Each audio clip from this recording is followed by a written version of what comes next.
Oui, donc bonjour à tous, je m'appelle Pierre Anus, dit le Grand Chib, dit l'homme violet ou encore le god matraqué.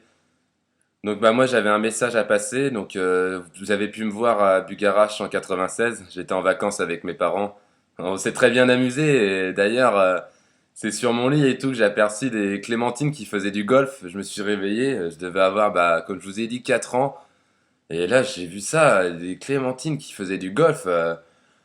Et qui était sur mon lit comme ça. Alors c'est vrai que de voir ça à 5 ans, c'est quand même gênant, quoi. On n'est pas habitué à bah, voir des clémentines qui font du golf. Et là, je me suis dit, j'ai eu comme une révélation. Je me suis dit, tiens, tu es peut-être l'élu, quoi. Faut peut-être que tu partes en Corse ou dans les pays où qui font des clémentines.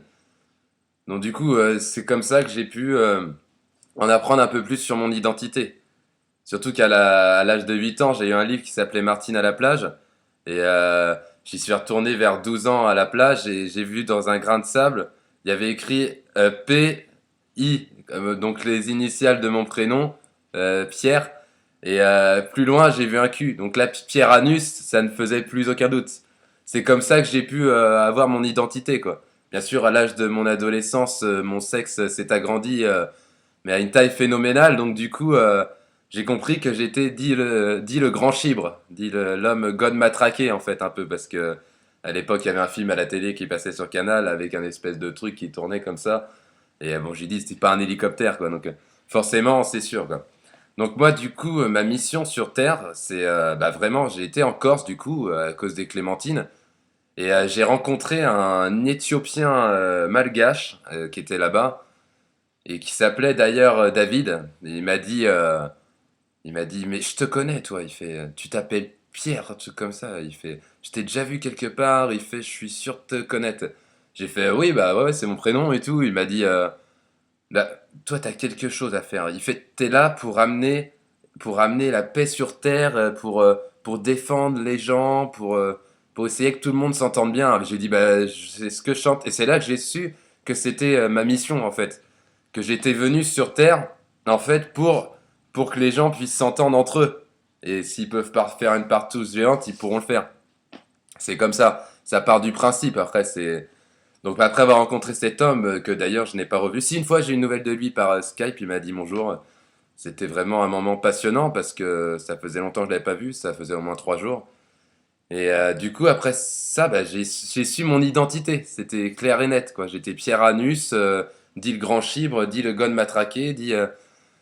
Mais ça après c'est des choses qui font du bien de savoir. Et puis d'ailleurs ma sœur après m'a dit a dit à ma mère. Que elle aussi avait vu des clémentines, mais ça, elle l'a dit que 30 ans plus tard, parce que, eh ben, elle pouvait pas le dire avant, elle avait pas envie forcément, parce que j'étais pas connu aussi, parce que c'était peut-être pour ça aussi. Donc du coup, elle a dit ça, et je vous mets dans le mille, qu'est-ce qu'elle a dit ma mère? C'est une hallucination collective. Bref, mais bon, moi je sais que je suis l'élu, donc je suis ici pour apporter la paix, apporter le soutien et l'aide aux gens. J'ai même été dans une grotte la dernière fois à Tartampion, c'est à côté de Bouligny-les-Pauvres. Et j'ai rencontré, il y a même une témoin, c'est Martine, elle est Martine, elle est pas là, mais c'est une témoin que j'ai eue. Et en fait, j'ai rassemblé deux peuples qui sont venus à moi, qui m'ont dit c'était des loups-garous à tête de rat, et ainsi que les vampires contre-attaquent. Et ils sont venus en fait me voir et on a passé un pacte en fait. On a passé un pacte. Parce qu'il faut savoir que dans ce monde, c'est gouverné par des cochons d'Inde tiliens. Donc c'est des espèces de cochons d'Inde mais qui prennent l'apparence humaine en fait. Et d'où le prince Charles, la reine d'Angleterre ou même Axel Bauer. C'est des choses qui font que c'est eux qui prennent le monde en main, quoi. C'est Nabila, quoi, les têtes pensantes des cochons d'Inde. C'est comme ça, quoi. Les cochons d'Inde reptiliens, des cochons d'Inde tiliens d'ailleurs, c'est même pas des reptiliens parce qu'ils ont une forme de cochon d'Inde. Mais moi, quand j'étais petit, j'ai même vu des vaisseaux mers. J'ai vu 3 grands vaisseaux avec 10 lumières et j'ai su que c'était le vaisseau du Christ. Mais parce que le vaisseau était comme ça, je me suis dit tiens, il doit avoir un sens, quoi. C'est obligé, quoi. Donc voilà, si vous voulez me parler ou venir me contacter, du coup je m'appelle Pierre Anus, dit le grand chibre, dit le gon matraqué. Voilà, je vous remercie de m'avoir écouté. Au revoir.